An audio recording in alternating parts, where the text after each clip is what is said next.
तो सुशांत को जान से मारने की इच्छा रखने वाली डम्बो आलिया भट्ट को आज की डेट में गटरवुड की सबसे बड़ी सुपरस्टार माना जाता है। एटलीस्ट बॉलीवुड के नेपो किड्स वाली इंडस्ट्री तो यही कहती है और पैसे देकर अवार्ड्स बेचने वाले फंक्शंस भी यही कहते हैं। लेकिन सुशांत का मजाक उड़ाने वाली आलिया भट्ट कितनी बड़ी कॉपीकैट है, देखकर आप दंग रह जाएंगे। तो दीपिका पादुकोण के बाद किस तरह हाल ही में भारत आई रिहाना को कॉपी करते पकड़ी गई आलिया भट्ट, आपको दिखाते हैं, बताते हैं सब। आप भी अपनी बात, अपनी राय कमेंट में जरूर रखें और वीडियो को ज्यादा से ज्यादा लाइक और शेयर कर अपना प्यार और सपोर्ट जरूर दिखाएं। चैनल के साथ जुड़कर चैनल को सब्सक्राइब कर हमारी आवाज बने।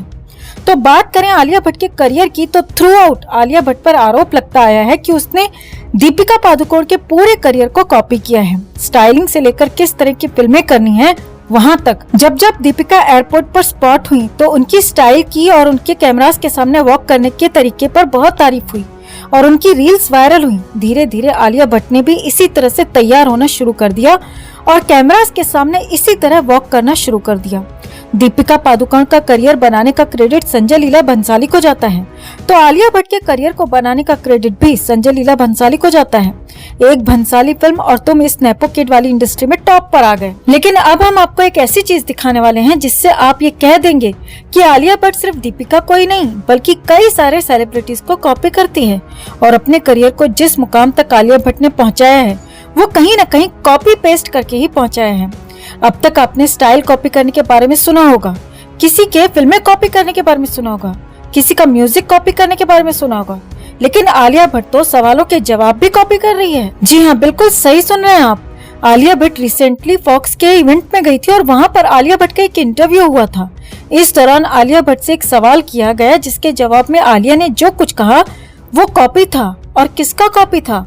रिहाना का कॉपी था। जी हाँ, हाल ही में जो रिहाना इंडिया आई थी, परफॉर्म किया था, जिस रिहाना की परफॉर्मेंस के पीछे बॉलीवुड पागल हो गया था, उसी रिहाना का कॉपीड आंसर आलिया अपने लेटेस्ट इंटरव्यू में देती नजर आई। रिहाना ने एक इंटरव्यू में कहा था कि वो बहुत ही जल्दी बोर हो जाती हैं, वो कुछ नए का इंतजार करती हैं। आलिया ने भी सेम जवाब दिया। और तो और एक वर्ड भी इधर से उधर नहीं किया। ऐसा लगता है जैसे रिहाना का इंटरव्यू सुनकर रटकर आई हो आलिया भट्ट इस इंटरव्यू में और वैसे ही जवाब देने की कोशिश करती नजर आई। हालांकि इंटरनेट पर लोगों की नजरों ने आलिया की इस चोरी को पकड़ लिया और सोशल मीडिया पर अब आलिया की ये वीडियो वायरल हो रही है। रिहाना की वीडियो के साथ इसे प्ले करके दिखाया जा रहा है कि किस तरह से आलिया अपने इंटरव्यू के आंसर्स तक कॉपी करती है। तो इस copy cat nepo kid Alia Bhatt की इस कॉपी पर आपका क्या कहना है दोस्तों? कमेंट में आप भी अपनी बात, अपनी राय जरूर रखें और वीडियो को ज्यादा से ज्यादा लाइक और शेयर कर अपना प्यार और सपोर्ट भी जरूर दिखाएं। दोस्तों, बॉलीवुड में जितना मुश्किल पहला ब्रेक लेना होता है उससे कहीं ज्यादा मुश्किल लगातार काम करते रहना होता है।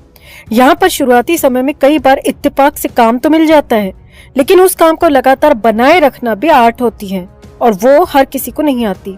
आज हम जिस एक्ट्रेस की बात करेंगे ये आज के समय में तो इंडस्ट्री से पूरी तरह से गायब है। फिल्मों में दाल नहीं गली तो टीवी पर भी हाथ पैर मारे, लेकिन वहाँ भी ज्यादा काम नहीं मिला और 2009 के बाद से 2015 में एक टीवी सीरियल में गेस्ट रोल में जरूर दिखी, लेकिन फिर कहीं नजर नहीं आई। लेकिन मीडिया की खबरों में हर 2-4 दिन में नजर आ जाती है। ये एक्ट्रेस है अमृता अरोड़ा उर्फ अमू अरोड़ा, मलाइका अरोड़ा की छोटी बहन और फ्लॉप एक्ट्रेस, जो आज के समय में अपनी अय्याशी भरी जिंदगी के लिए आए दिन चर्चा में रहती है, क्योंकि अमृता की गर्ल्स गैंग बहुत फेमस है और गटरवुड की टॉप की नशेड़ी और नचनियों में गिनी जाती हैं। अमृता की लाइफ में इतनी फिल्में नहीं है जितने विवाद हुए हैं। कैसे इसके खुद के माँ बाप ने इसे सबके सामने खरी खोटी सुनाई, क्यों इसे जूनियर स्मृति ईरानी कहा गया और क्यों एक एक्टर की गर्लफ्रेंड ने इसे भरी पार्टी में थप्पड़ रसीद कर दिया। इन सारे टॉपिक्स को डिटेल में बताएंगे आज की इस अय्याशी भरी दास्तान में। शुरू करते हैं आज की क्लास। अमृता उर्फ अमू, इसका जन्म हुआ था 31 जनवरी 1978 को मुंबई, महाराष्ट्र में। परिवार में माँ, पिता, बड़ी बहन मलाइका अरोड़ा और बस ये 4 लोग हैं। माँ बाप का शुरू में ही तलाक हो गया था जब ये बहुत छोटी थी। पिता एक पंजाबी हैं और उनका नाम है अनिल अरोड़ा। माँ एक मलयाली कैथोलिक हैं और उनका नाम है जॉयस पॉलीकॉम। पिता मर्चेंट नेवी में काम करते थे। पेरेंट्स के तलाक के बाद माँ अपने बच्चों को लेकर चैम्बूर चली गई और वहीं पर अपने पेरेंट्स के साथ में रहने लगी। अमृता की स्कूलिंग चैम्बूर से ही पूरी हुई और उसी स्कूल में अमू की मौसी प्रिंसिपल थी। अमृता अरोड़ा ने स्कूलिंग खत्म करके कॉलेज में एडमिशन तो लिया, लेकिन उसको कहते हैं पूरा नहीं कर पाई और उन्हीं दिनों अपनी बहन मलाइका के कहने पर फिल्मों में ऑडिशन देने लगी। मलाइका उस समय अरबाज से शादी कर चुकी थी। अमू को जब फिल्मों में काम नहीं मिला तो खान फैमिली ने अपनी फिल्म मेकर दोस्त मेहुल कुमार को बोलकर अमृता को पहली फिल्म दिलाई। ये फिल्म थी कितने दूर कितने पास। इसमें फरदीन खान लीड रोल में था। कितने दूर कितने पास साल 2002 में आई थी और फिल्म में काम करते हुए ये फरदीन खान की स्टेपनी बन गई। स्टेपनी इसीलिए बोल रहे हैं क्योंकि फरदीन खान उस समय एक बहुत बड़े बिजनेसमैन की बेटी के साथ ऑलरेडी रिलेशन में था। फरदीन की गर्लफ्रेंड का नाम था रोहिन जायसवाल।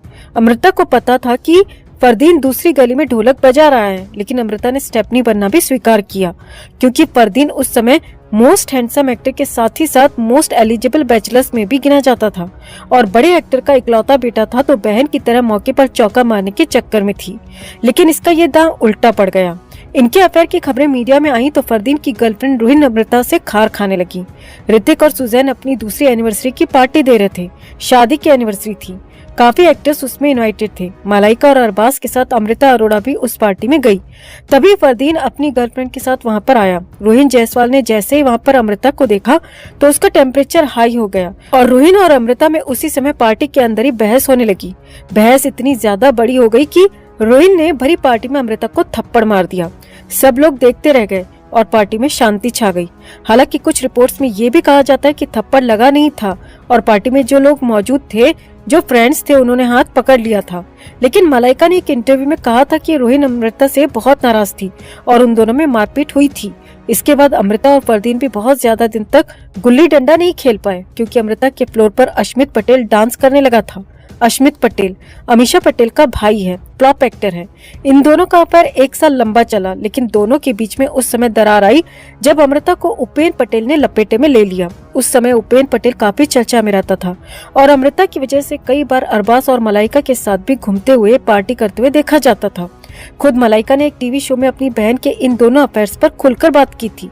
अस्मित पटेल के बारे में कहा कि उसका करियर अच्छा नहीं चल रहा था तो उसने खुद ही रिश्ता तोड़ दिया क्योंकि उसे अपने करियर पर फोकस करना था और इसी वजह से आज अस्मित पटेल सुपरस्टार बन पाया। इसके बाद उपेन पटेल पर भी बात की। उपेन पटेल के लिए कहा कि हम उसे अच्छा लड़का समझते थे, लेकिन वो वैसा नहीं था जैसा हमने सोचा था। उसने अमू को चीट किया था। लेकिन मलाइका अरोड़ा का ये बयान पूरी तरह से झूठा था।